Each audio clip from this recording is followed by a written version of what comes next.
Jó estét kívánok mindenkinek, Pogácsa Zoltán vagyok. Ha valaki nem angolul, hanem magyarul akarja hallgatni ezt a mai eseményt, akkor az interpretationnél a japánra kell kapcsolni, a japán, a magyar. Good evening, everyone. My name is Zoltán Pogácsa. This session will be in English. I am the editor-in-chief of New Equality magazine. And in the name of Friedrich Ebert Stiftung Budapest and New Equality magazine, I would like to welcome you to this event. We have been cooperating with Friedrich Ebert Stiftung for long years. In the last 2 years, we have had this series where our aim is to bring some scholars who are internationally well known to Hungary and to the region to discuss issues related to Europe, Central Eastern Europe. And in this series, this is now the second year of the series, and I have the pleasure of welcoming Mr. Björn Hacker from Germany. Thank you very much for accepting our invitation. Thank you for inviting me. I will have a chance to say a few more words about who Björn is and how important he is in the German debates. I have a few technical informations to share with you before we dip into the discussion. This session is being recorded and it is being live streamed on our Facebook pages of both FAS and New Equality. I have asked Björn to hold a little introduction at the beginning of about 15 to 20 minutes. There I will ask him a few questions myself, and then we will open up the floor to the audience. So once you've listened to him, and I've had my privileged access to asking some questions from him, you will also get a chance to debate him, ask him questions. And there are two ways that you can do that. So while you are listening to us, one of the ways is there's a little chat box at the bottom of the screen. You can write your questions and comments in the chat box as Björn is speaking. And the other way is you see the participants button, and in the participants button, you can raise your hand. So there's a little raise hand function. And at the end, when we have the discussion, you get a chance to ask him questions by raising your hands. That, I think, is all I needed to say in terms of technical matters. And now to introduce our guest today. Björn Hacker is really well known in Germany. He's one of those, if I didn't hate the word thought leader or influencer, I would call him one of those because he really has a huge impact on the German debate, on Europe, on social Europe, on the tension between economics and politics, and similar issues. He writes not just academic papers, but also for the public in general. And he has a very important book, which is much discussed in Germany, called Weniger Markt, mehr Politik, Europa rehabilitieren. Less market, more politics, rehabilitating Europe, which I think is a very important title. Very intriguing why Europe needs to be rehabilitated. Now, we are sitting here in a moment when, of course, everybody's minds are focused on war, on the conflict, and suddenly everything has changed. But in a certain way, I do not think that this is unrelated to our topic today. Let me just say one thing. Ukraine has asked to join the European Union. Many EU member states support Ukraine's immediate membership into the European Union, which of course raises the usual question of what is Europe? Why is it that some countries took decades to join? Do we know what exactly Ukraine is joining? What sort of a community it is? And what we think about Europe. And Björn has very, very sharp and definite ideas about this. So I would like to first ask him to, as I said, hold a little introductory speech about all these ideas that he has, why he thinks Europe needs a better social model, what decreases inequalities within countries and in between countries. Why does he believe that Europe today has a liberal social model? And why, instead of a liberal social model, we need something else? And what is the tension between politics and economics?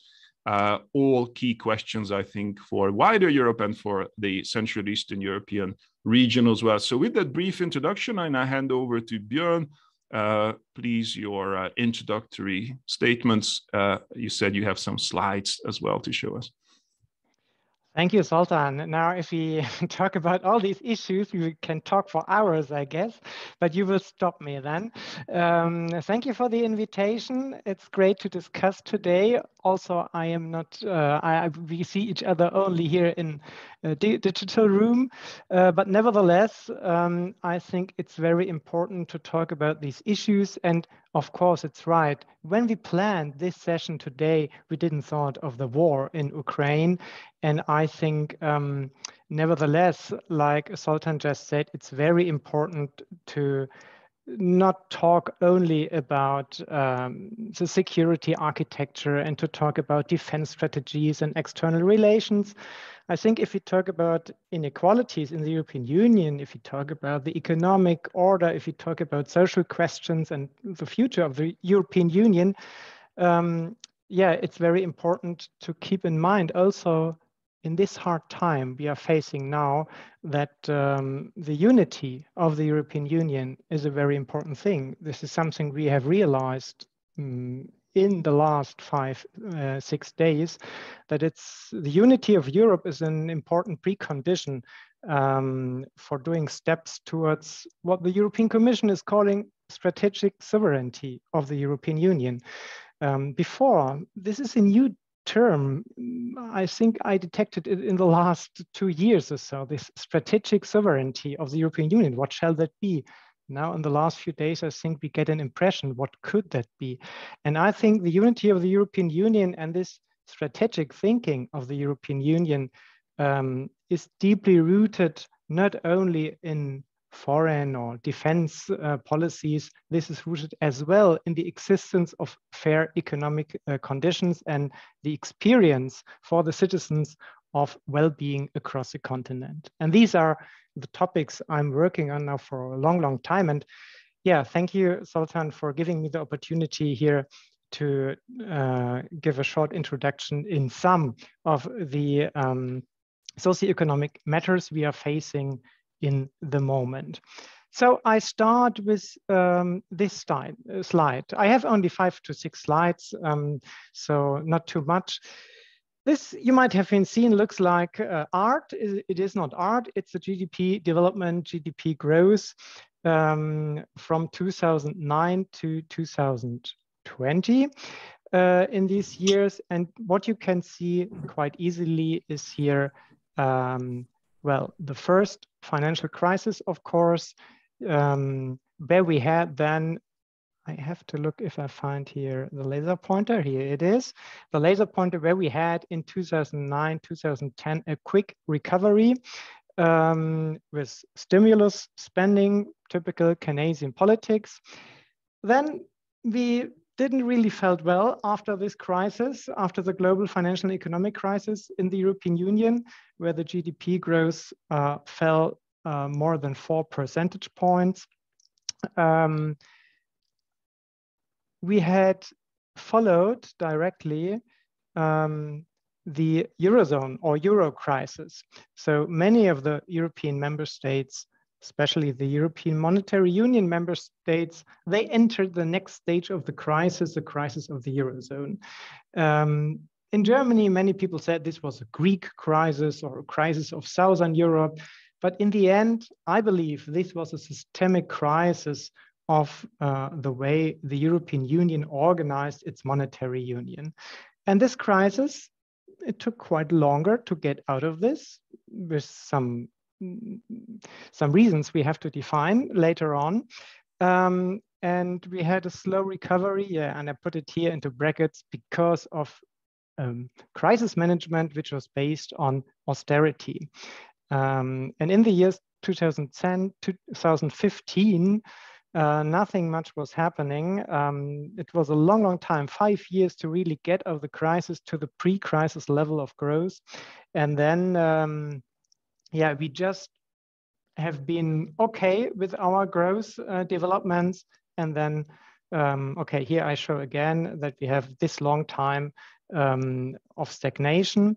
And then again, in 2020, the pandemic hit the European Union and the GDP growth decreased again. So this was a problem, but we have a new start in the management. We didn't refer in the European Union again to the austerity measures. We were going back to the Keynesian-inspired ideas from the global financial and economic crisis, but totally different this time. This time with the Next Generation EU and the funds which are new, the Recovery and Resilience Fund, there is now a possibility to better get out of this really hard crisis we are facing.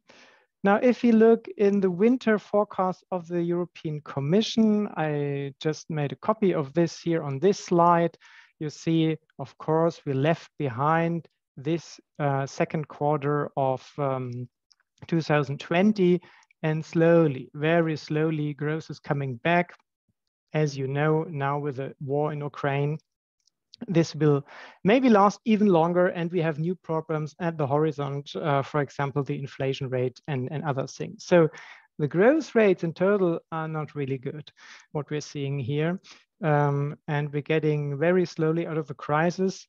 And maybe there's also this problem, even all the time when we think we're leaving the crisis behind, the next crisis is looming around the corner. We have too many crises in the last few years, I guess. And yeah, this crisis was not only an economic crisis, it was also a social crisis. And I'm always concerned with the social aspects. Here, I just have a few member states, selected member states, because if I would have put all the member states here, you couldn't see anything. You have some member states here and their employment rates from 2008 to 2020. And you see a quite asymmetric impact of economic crises in the European Union. You see some member states, for example, Germany in green here, with low unemployment rate all the way through. And you see some member states, for example, Spain and Greece, for example, with very high unemployment figures at some times. Of course, this is changing here at the beginning, at the financial crisis. Unemployment rates weren't that high, and later on the gap closed. But you see that we had in the midst of this Eurozone crisis, large gaps between the member states. So these gaps between the member states, they are, one can say, too wide. And that means we have a strong socioeconomic divide in the European Union. And here you see, we have these divides. At some points, they're coming closer, the gaps, and at some points, they are even wider. And here, in the end, the recovery is already halted by the next crisis. This is, of course, the pandemic. And the problem with the pandemic is, when the pandemic in spring 2020 hit Europe, for example, Spain or Greece, which you can see here, they haven't been at their pre-crisis levels, not regarding growth, not regarding unemployment figures, not regarding, for example, poverty rates. Poverty rates is another important indicator if you look at socioeconomic divergences in Europe. Here you see for the European Union and for the Euro area, the 19 Eurozone countries, you see the risk of poverty and social exclusion. No, or social exclusion it is. And you see, especially in the Eurozone, we have a big problem here. We have a lot of stagnation. After an impressive decrease in the European Union, we have seen here a long stagnation, 5 years of stagnation on a high level in the Eurozone, especially. In total, the European Union did a good job to put this level down since 2012. In total, 10 million people were getting out of have been brought out of the risk of poverty or social exclusion from 2008 to 2019. Nevertheless, this is only half of the original objective which we wanted to reach the Europe 2020 strategy. So this objective of the strategy was not met, like I mentioned here, and especially for the Eurozone, for the monetary union, we had, due to these austerity policies, a long phase of stagnation. Yeah, then if we turn not only on the problems between the countries and have a look inside the countries, I brought you here the regional income per capita going down to the regional level. And here you can see from the indicators the GDP per capita, and you see you have the explanation here at the right. You see that there are many regions in blue which are over the average, and there are many which are more colored in orange, which are below the average. And without looking at the details, you see immediately, looking at this artistic picture, you see the more inside the country you're going towards the northwest, the richer the regions are getting normally.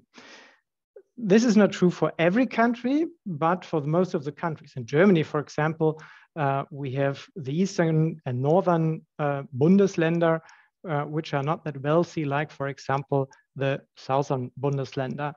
You have it in Spain, for example, between north and south, in Portugal as well, in Italy as well.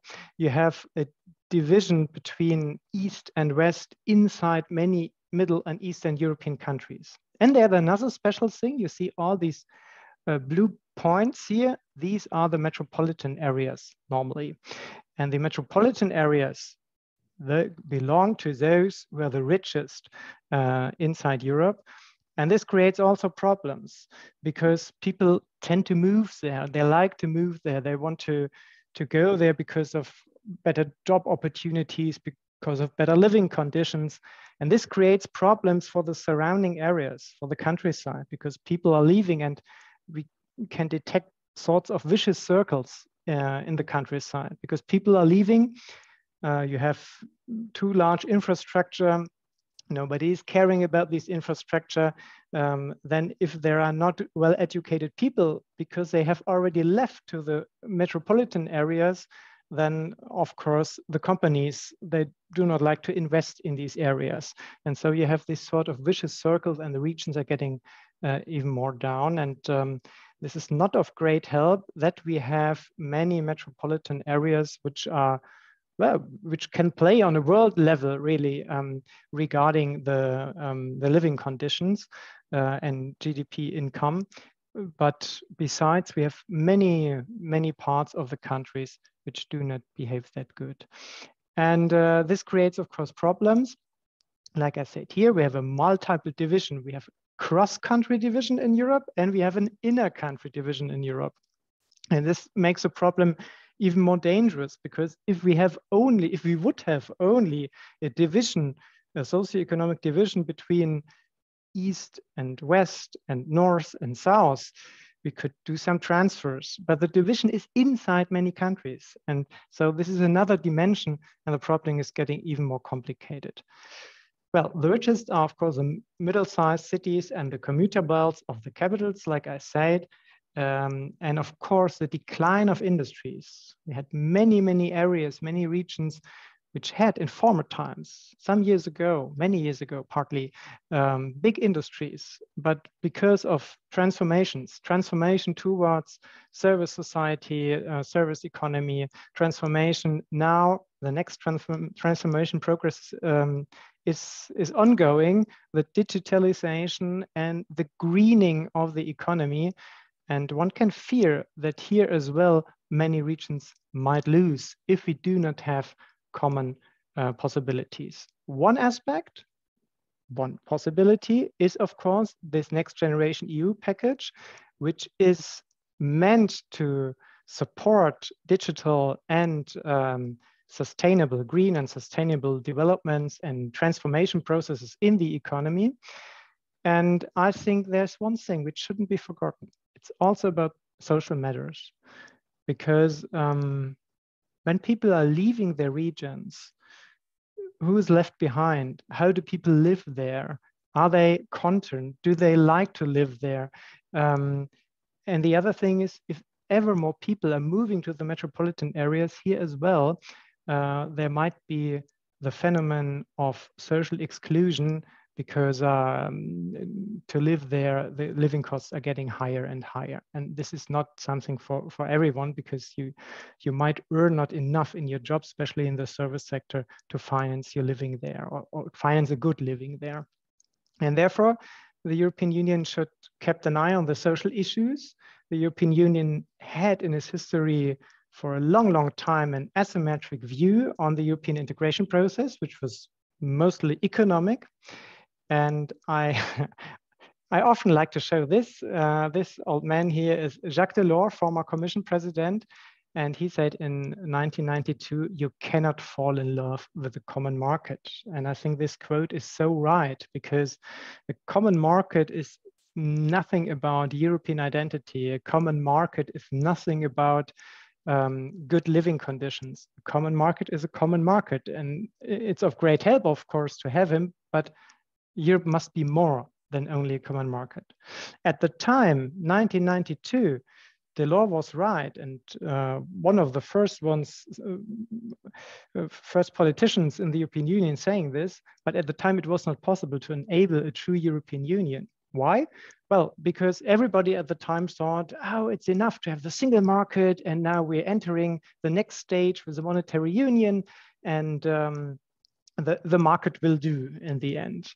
We have seen what the market has done. We have seen several crises since then. And we see that this domination of the European integration process by economic integration is not enough. It's simply not enough. So to break it down, the European Union identity develops not when unemployment or unemployed young people, for example, in Spain or in Hungary or somewhere else, see that the European Union shouts out loud, that's your own fault. Go to the market, do something for yourself. European identity develops, I believe, if the unemployed young people in Spain or Hungary or elsewhere experience the help of a European Union program for education, for employment, for investments, which helps them getting a job, getting a new job maybe, and seeing their country growing out of the crisis. And this, I think, is a lesson we have to learn, and therefore it's really important, economically speaking, to leave old convictions of economic theories, old economic thinking behind us, to leave behind us the predominance of only budget policies and competition-based structural reforms, and turn the page in order to build a fully fledged, not only economic, but also social model in the European Union. I leave it here, and I think that Sultan and the audience, you have many questions, and we can discuss it together. I stop the slides here. Thank you. Thank you very much, Björn. I think this was a great introduction. We are really already in the depth of the dilemma that we have in Europe. I immediately have two questions, which I think springs to mind when watching your slides and your presentation. I think a lot of people would have the same questions, I suppose. One of them is, what causes, in your opinion, these huge divergences? So the west-east, north-south divide and the divergence between the capitals and the rest. What causes it? What's the main cause? There might be several causes, but what are the key causes in your view? And the second one is where you left off. You're proposing a social model. How would that help alleviate the divergence of these regions? Yeah, thank you. I think if you talk about the main factors of this division, of course, I didn't mention them, or only shortly. We have to go a bit back into the history of the last decade, the last 1.5 decades, maybe. For me, these problems began to emerge with the global economic and financial crisis in 2008, 2009, because the member states at the time, they were hit differently, of course. And besides the European Central Bank, there was no common response to this very huge crisis, the biggest economic crisis we had since the Great Depression in 1930. And I remember that Nicolas Sarkozy, former president of France, he proposed to create a banking union for that reason. There came an immediate no from Chancellor Merkel and other heads of state. So at the time, like I mentioned, we had this kind of Keynesian support mechanisms in the member states, but only on a national level. There was no common European answer, besides the ECB politics, of course. So member states were left alone, or kind of left alone with the problems to support demand and to refinance a collapsing bank.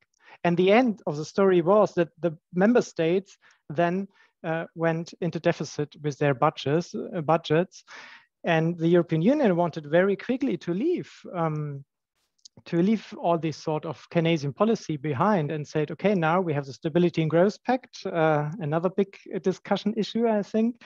And they called it at the time exit strategy. We have to do a quick exit strategy out of this Keynesian demand stabilization policy. But this was not possible for all of the member states. That was possible in the Netherlands and in Finland, in Germany, for example, because they came quite good through this big economic crisis. But it was not possible in Spain or in Portugal or even in Greece, of course, and other countries, because they had to invest so many public money for their banks, their failing banks, and for stimulating the economy. Yeah, and why did the European Union then wanted to have this quick exit strategy? And I think this is very clear. It's not a secret that at the time we had a sort of hegemonic thinking in economic policy. And hegemonic thinking at the time, not only in Europe, well, all over the world, was of course inspired by globalization, by the beliefs in global competition, by the beliefs in market forces, by the trickle-down idea of the Washington Consensus from the 90s. And these were dominant in this year around the financial crisis. And even when the member states and the United States as well used Keynesian concepts, they've said after a few months, okay, now it's enough. We have to get back to our old beliefs in global competition and market forces and so on.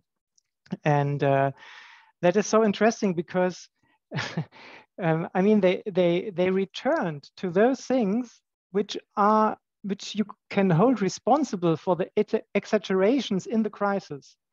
And the international financial markets, for example, and all these games who were played at the international financial markets prior to 2008, before Lehman Brothers came down. And the crisis management of the European Union stick to their old beliefs, stick to the Stability and Growth Pact. And that was a problem then the next crisis. Like I said before, the Eurozone crisis, where all those member states, especially in Southern Europe, but Ireland as well, for example, they couldn't afford it. They simply couldn't afford it. And I think it was Angela Merkel, Chancellor Merkel, who said, this is conditioned solidarity. So you get money out of the rescue umbrellas, you get money out of the ESM, for example, but this is conditioned. And the condition is the credit, you receive the credit lines only if you cut wages, if you cut social expenditure, and if you cut public investments. And with these ideas, the European Union went in its economic thinking back to a time before the learnings we had from the Great Depression of 1930.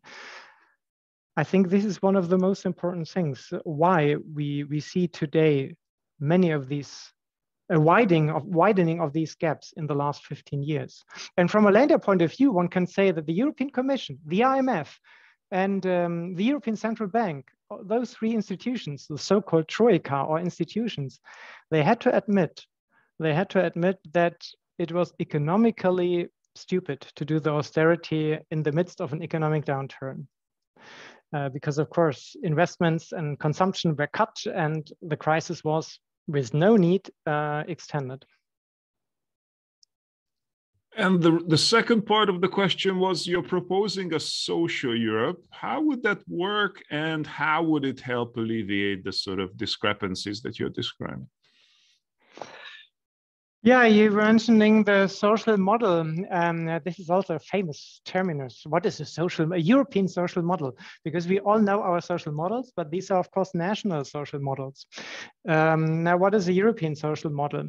We have different welfare states, so different pathways, how to organize social security, how to organize our pension systems, how to organize healthcare systems, how to organize unemployment help, and so on.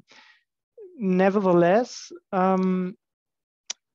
it is important, especially if we have a common market like we have, a common single market, and also 19 member states are members of the European Monetary Union and others are about to enter. It is, for me, it is important to have also some social objectives. So a social model should not be something like a social union, which is made newly and all the member states, they should give up their own social models. This cannot be true because they are so differently organized. But we need common objectives, and how the member states arrive at these objectives, this is another story that should be done by themselves.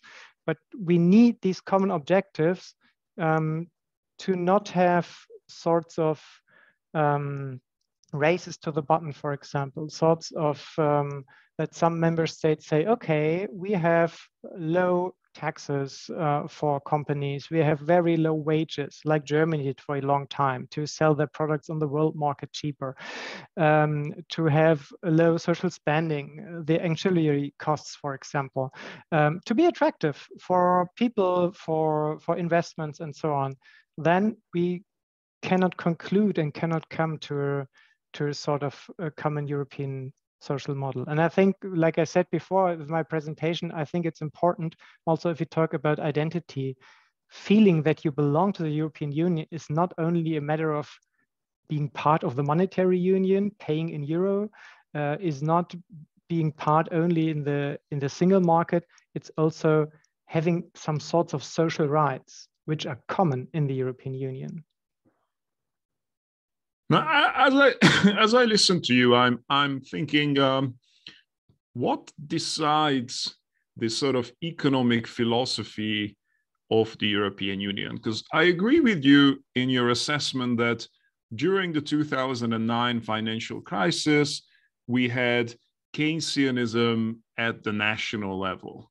Then we had austerity for a long period during the Eurozone crisis.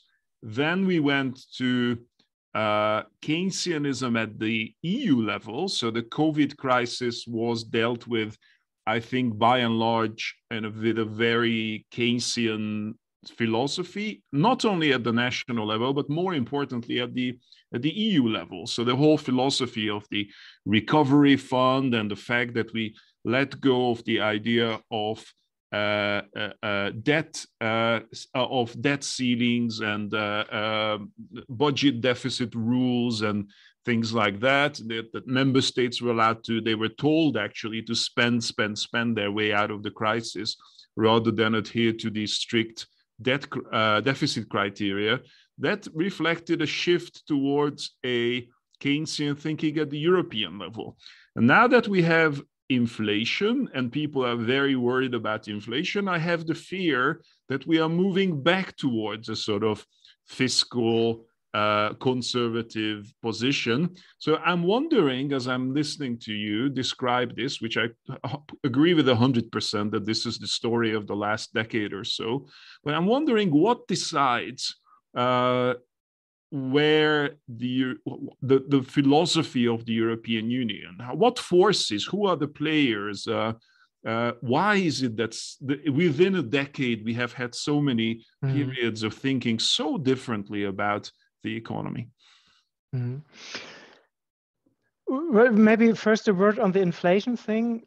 I think this is not predictable in the moment. And I would agree with you. I mean, if it turns out that inflation is not going down, but is increasing in this and especially in the next year, then we're turning again into stagflation or something like that. So we won't have growth and we won't have price stability, which is a dangerous situation. And the central bank has only bad possibilities in the end. I mean, they could raise the interest rates, and I mean,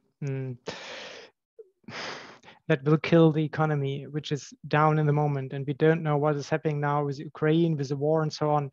So this is a difficult thing. If we believe in the things Christine Lagarde as ECB president is telling us now for months, this is only a temporary thing, then we might be better off. And say the European Central Bank could turn the pages towards a sort of normal monetary policy, whereas the fiscal policy should stay expansionary for the next, I don't know, 2 or 3 years, maybe, because we had with all these crises behind us, we have so many things to do, and who should finance it if it's not financed also, not alone, but also by public investments. Yeah, you were mentioning the forces, the different forces, and why things are changing so quickly. I mean, we had that before, but the European Union was not a big player at that time. And we have this change from Keynesianism to well, I call it market liberalism or neoclassical economic thinking, monetarism as well, in the 70s, of course. And then, I mean, the heydays of neoliberalism or market liberalism, they came about with globalization, of course, in the mid of the 90s. And then, I mean, all this talking about, yeah, Fukushima, the end of history and so on, and there is only market and democracy and nothing else. Today, we know in so many, we know really that there is no end of history. And especially regarding now the economy and the economic thinking, the market alone will not do. And what I said before, these trickle-down ideas and so on, we have seen the big financial crisis and have seen all this exaggeration on the international financial market. So we need more regulation in that field. And we need, of course, also public investment, not only hoping for private investments. We need also a demand side policy, not only supply side policies. And therefore, yeah, there were different forces at play. I mean, of course, in the Eurozone crisis, the countries of the South, together with France, they screamed the loudest, we want to change that game. And the European Commission, the commissioners, they changed as well. And the commission president, if you think about Barroso, for example, Barroso, he was completely into the idea of trickle down and market forces. And then Juncker changed a bit. Juncker realized in 2014, he came into office. 2015, he realized, okay, we have to do something. We have youth unemployment in Spain and Portugal, over 50% of the young people, over 50%, 25% normal unemployment in many European states. That cannot be the future of Europe. We are losing a whole generation. We're losing a whole generation. And his idea was at the time saying, okay, we need to flexibilize the Stability and Growth Pact. We don't need a new one, because Germany and others, they said, no, never touch this pact. But Juncker was clever at the time, said, okay, we leave the pact like it is, but we do a sort of political interpretation. And if we think it is not feasible to tell a state, you have to do austerity policies, because we see the state is in the midst of a crisis and we have to boost the demand and not cut the demand, then we're not doing it. Then there is no deficit procedure. And I remember at the time, the German finance minister, Wolfgang Schäuble, I mean, he was so angry. He said, this is not possible. This is our Stability and Growth Pact. Nobody can change it. But I think this was a clever idea of Juncker at the time. And then regarding the social aspects, it was in these years, 2015, 16, where this European pillar of social rights was developed, because the European Commission saw we have a problem in the social sphere and we're losing those people. Again, the question of European identity. People say, why should I be in favor of Europe if Brussels is telling me it's your own fault that you're unemployed? It's your own fault if you're poor. It's your own fault if your country is not with the good pupils in the European Union.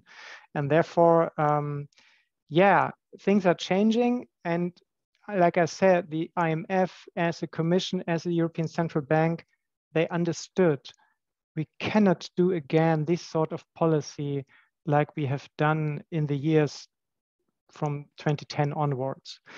And I liked, especially when in Frankfurt at the European Central Bank, when Mario Draghi was at the end of his term in office, there was a sort of celebration with Angela Merkel and Emmanuel Macron and other heads of state.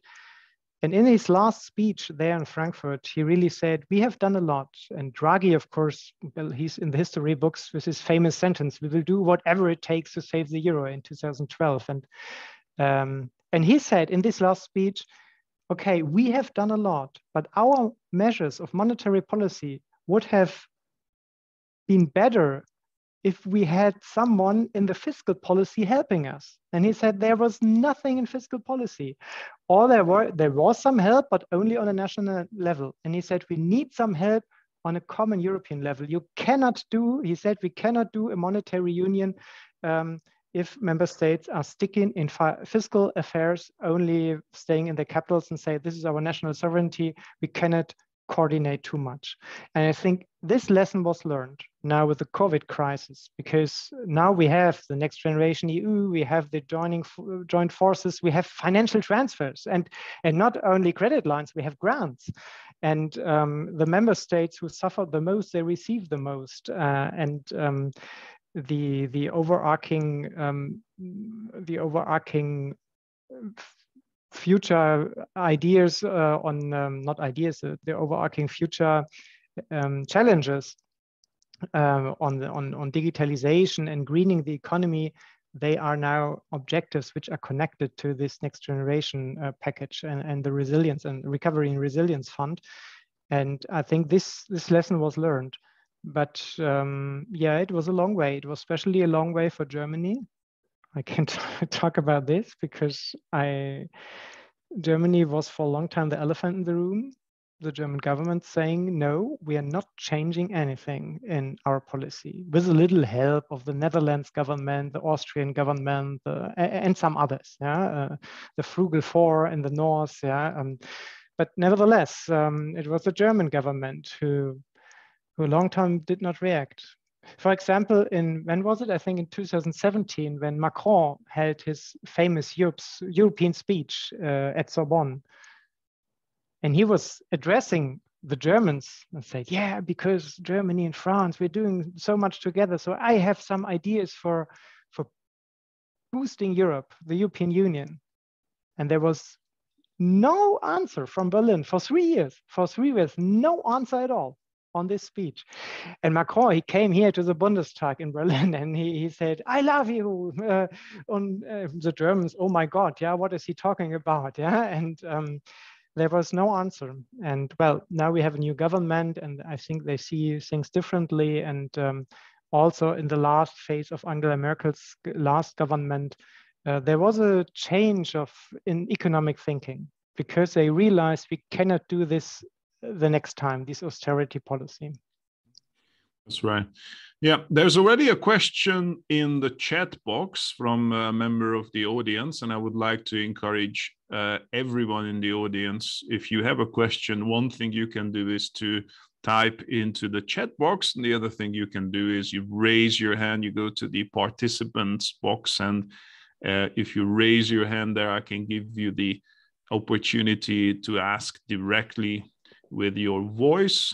But the question in the chat box is from Balint Kovac, who says, who asks, what makes you optimistic that a common European social model will come about? And what do you think are the reasons this might not become possible? Which is kind of exactly what I was about to ask you. Given the fact that Europe functions effectively on an intergovernmental basis, I mean, I don't know if you agree with this, but my feeling is that predominantly Europe is still an intergovernmental organization, which has prevented a lot of very progressive issues from being communitized. So that's sort of, as you said before, the social models operate at the national level. There's a German soziale Marktwirtschaft, there's a Scandinavian model, the Austrians, the Belgians have their own models, but there are also countries which flatly reject any European social model. I mean, I'm sitting here in Budapest where we have a prime minister who on a weekly basis says that the welfare state is outmoded, and he talks about a workfare state, which is kind of based on the American Republican idea of, you know, trickle-down economics and very neoliberal ideas. And he would be flatly against a communitizing a social model. But there are many other governments.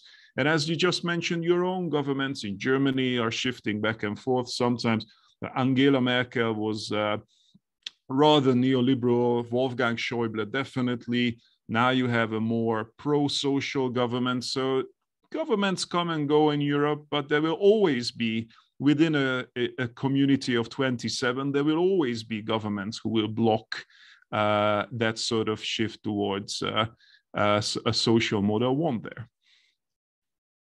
Yeah, that's true. But nevertheless, I mean, the question was why I'm that optimistic. And I'm optimistic because I think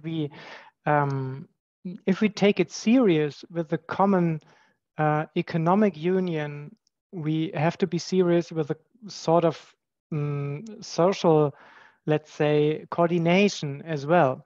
Maybe coordination is a better word than talking about a social union or a social model, because models are different and a social union is out of reach for 27 member states. But social coordination, this should be enforced, because if we do it not, then we will have, from crisis to crisis, problems in some countries, severe social problems, like I mentioned before in Spain, in Greece, and so on, in Italy, for example.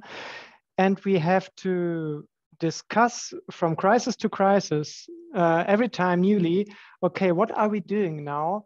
Do we have a sort of rescue umbrella? Do we have a common fund? Do we tell those governments, it's your own fault, help yourself?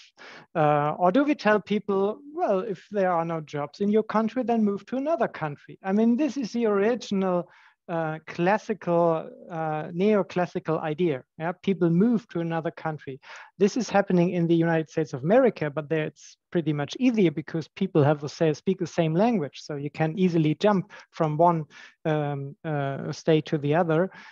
This is not that easy in the European Union, and this will, I don't think this will change in short time. And therefore, the thing we could have and should have is to prevent social dumping.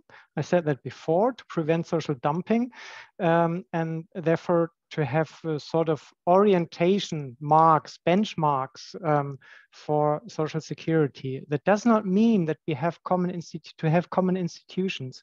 Of course, there are sorts of thinking about, and well, I'm a fan of that, but I don't know if you really need that for social issues. A common European unemployment insurance, for example, that could be one idea, but this is a rather macroeconomic tool to help countries getting out of the crisis.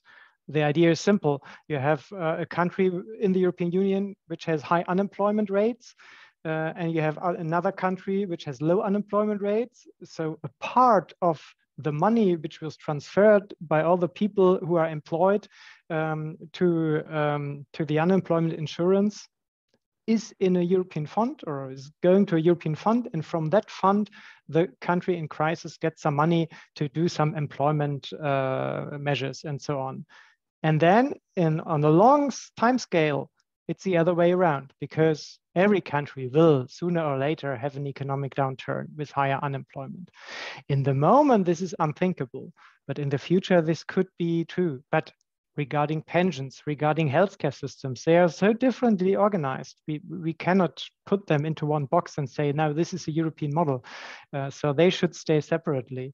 But nevertheless, regarding employment, regarding, for example, poverty rates and so on, we should have common benchmarks. And there, I'm kind of optimistic that we have learned the lesson that it is not good to have in some parts of Europe high unemployment and high poverty rates. And this is not only not good for the countries who are affected and the people living there, it's also not good for the other countries. I tell you an example. Germany, for example, they were quite successful with the export of cars, for example, and other products. And they were so successful in the last 10 to 15 years because we had or we installed a low wage sector in Germany. And so these products on the world market, they were cheaper than the products from France, for example, or the products from other countries. And this German success in exports was strongly driven by low internal demand due to the creation of this low wage sector, and it was driven due to very low public investments. And these low wages, they of course weigh heavy on the production and private investments. The consequence of low public investments you can see everywhere in Germany. You have bad roads, you have damaged bridges, you have damaged school buildings, bad military infrastructure, low energy transformation towards renewables. What else? No high-speed internet in the countryside, bad train connection, and so on and so forth. So there's a lot. And now this new government is realizing, okay, we have a long list of things to do. The market will not do these things I just was mentioning. So we need public investments. And if there's a stability and growth pact or something like that telling us you are not allowed to invest into your own country, into the future, into the challenges of the future, you have to hope on the market. This will not do. You're lagging behind as a country. And the same holds true in a crisis in another country when you have this unemployment and when you have people who fear or who already are poor or socially excluded. They cannot consume as much as they should. And this creates a new problem, not only for the economy of that country, but also for the exporting economies. And therefore, I think these lessons, people have realized, we are one market. And if we are one market, this is not only about economics, this is also about social aspects. This is also about public investments. This is also about talking about macroeconomic imbalances or macroeconomic balances, to speak of. We have one more question from the audience, and I would once again like to encourage other members of the audience to ask your questions as well. We have a question from János Molnár. What are the particular qualities of the interdependence of the European social model and the European identity? What could be a holistic framework to create a positive synergy between them?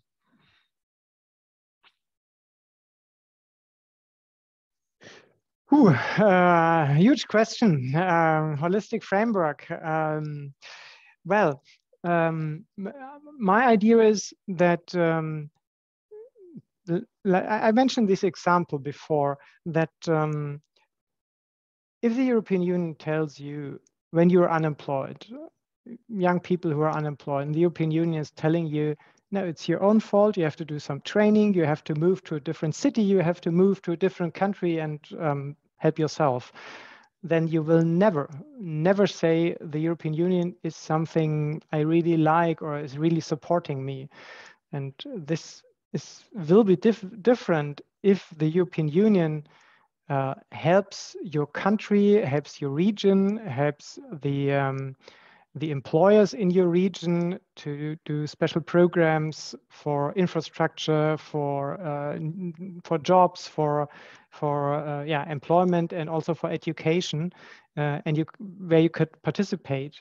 I think if you say, okay, this was because of the help of the European Union, of course, people have to know that, but when they realize that, then they could say, okay, the European Union is not only neoliberal, the European Union is not only an organization or institution which helps to enforce the globalization in Europe, because many people believe in this and say the European Union is a catalyst of the globalization.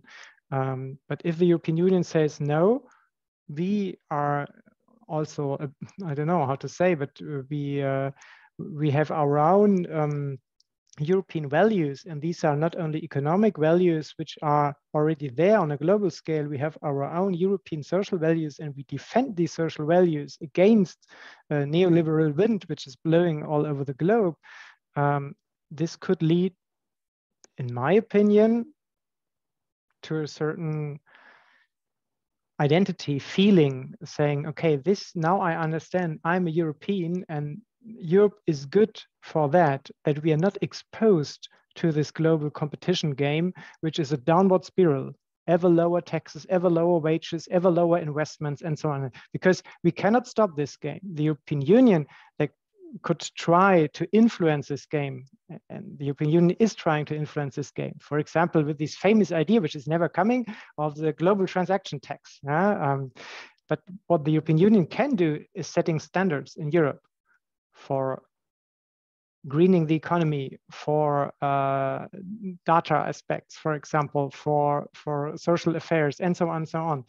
And I think, in my point of view, this is also something where people realize this is European, and therefore it's good to be in Europe, because Europe is protecting also our way of living. Right. Okay, we are coming to the end of our dedicated hour, but if you still have questions, if you have questions from the audience, I would still be happy to take those questions. There are two ways that you can do it. One of them is to write into the chat box, and the other one is to raise your hand. And while you are thinking about, really these would be the last questions, I have one more question to ask from Björn about the European minimum wage. Would the European minimum wage be part of this sort of coordinated mechanism of social policy that you are advocating?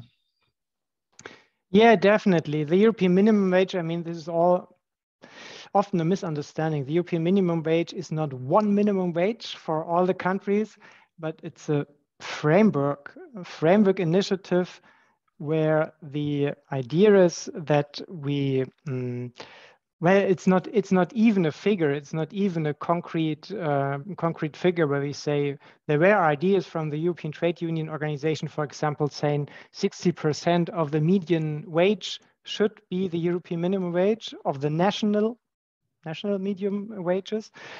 But this is not possible with the European Union member states. The government said, no, we don't want that. But what we could maybe agree on, it's not final yet, but what we could agree on is to say we have in all the member states similar, not common, but similar ideas that we have a minimum wage and how the minimum wage is progressed and who is doing the co-decision on the minimum wage, the social partners normally, except in the far north, for example, and except in Italy, because they have, of course, different sorts of how to organize it. And I think this could be also something, and I like the idea of the European trade union movement saying we should have an orientation benchmark. It could be, for example, 50% and say it should grow in 15 or 20 years. It could be then 60%, whatever. This is a political thing. But having this benchmark would add to have clear objectives. And therefore, I welcomed as well this social summit in Porto last year, because in May last year in Porto, the social ministers they agreed on 3 headline indicators for this European pillar of social rights, because this pillar is just a declaration of intent, just a rights-based language. You have the right not to be poor if you're old, not to be poor if you're unemployed, and so on. But there are no figures inside. There's nothing concrete. There are no clear objectives. And what they have done in Porto is adding 3 headline objectives. This is, in my point of view, not enough. We need even more. But we have now a sort of scoreboard where they say, I think it's 78% employment rate until 2030, then something with training.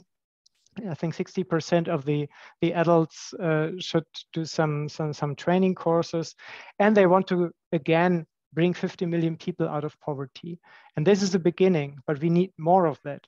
Because here, it's left to the member states how they arrive at these objectives. But we have these benchmarks. And now the European Union, the Commission, they can do a sort of ranking every year saying, okay, we have, for example, 5 member states, which are the good pupils, and we have some member states in the middle, and we have those 3 member states who have not done anything towards these goals. And I think that could help in the national debates, because normally all these social issues, they are not debated in the national public. I don't know how it is in Hungary, but in Germany, I mean, of course, there's trade unions and welfare organizations, but in the Bundestag, in the parliament, very seldom. I mean, they talk about, if it's about the European Union and socioeconomic issues, they talk about the budget. They talk about money. They're not talking about social issues. And I would love to see, I mean, the European Parliament, they do, but they have few to say in that aspect. What I would love to see is all the European parliaments discussing every year these reports. Where do we stand compared to the other, to our neighbors? And where does the European Union as a total is standing? Because this public debate and this transparency, I think, would be very important. Also to the last question, to boost not only the social union or to boost social coordination efforts, but also to boost the identity question. Okay, our time is up, unfortunately, and I see no more questions in the chat box. So what is left for me is to thank Professor Björn Hacker. Thank you very much indeed. This was a very interesting discussion, I think. Thank you. Thank you, Sultan, and thank all the participants for raising your questions and being here. And I would just recommend once again, for those of you who are interested in these issues, to read Professor Hacker's book with the title More Politics, Less Economics, Rehabilitating Europe. I think you will enjoy reading that book. I should also like to thank all the organizers who have taken part in organizing this event. Jörg Bergstemann, János Molnár, Péter Gábor, and those of you in the technical assistance, András, the 2 interpreters, Zoltán and Daniel, definitely. And of course, I would definitely like to thank all the participants. Thank you very much for having been with us for this discussion. And we will post this, we will share this with the translation and with the English originals as well in as many places as possible. Thank you again to everybody. This has been a great discussion. Björn has just shared the PDF. So if you go to the chat box, you will find a PDF. It's not the book. It's not the book, but it's a recent publication by Friedrich Ebert Stiftung in English, because the book is only in German, unfortunately. Right. Thank you very much indeed for sharing that too. Thank you again, Björn. Take care, everybody, and stay safe in these very difficult times. Bye-bye. Thank you. Goodbye. Bye.